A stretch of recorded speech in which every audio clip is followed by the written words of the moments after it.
की भौजी, सुनू ये नभ की भौजी, छुर छुरी लपेटा कानैया, सुनू ये नभ की भौजी, फटाका लपेटा कानैया, सुनू ये नभ की भौजी। कोन के जेबे आहा घाटिए, कोन के चलबे आहा बटिए, आहा के सब तो जानैया, सुनू ये नभ की भौजी, सुनू ये नभ की भौजी, छुर छुरी लपेटा कानैया, सुनू ये नभ की भौजी, फटाका लपेटा कानैया, सुनू ये नभ की भौजी। DJ Sumit Satish, DJ Sumit Satish Rema, Sumit Satish Rema. Maa Gayatri recording studio present by Yuva star music.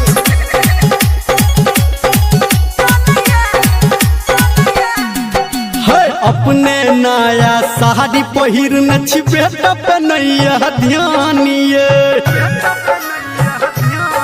हाँ छठी घाट पे तेज कानत कोना के दिल जत कानिए, अपने नया साड़ी पहिर न बेटा पे नैया ध्यानिए, छठी घाट पे तेज कानत कोना के दिल जत कानिए, चुप करू नहीं बात मनैया, चुप करू नहीं बात मनैया, चार चार हाथ फानैया, सुनू ये नभ की भौजी, सुनू ये नभ की भौजी, छुर छुरी लपेटा कानैया, सुनू ये नभ की भौजी, छुर छुरी लपेटा कानैया, सुनू ये नभ की भौजी। DJ Sumit Satish, DJ Sumit Satish Rema, Sumit Satish Rema. Present by Maithili.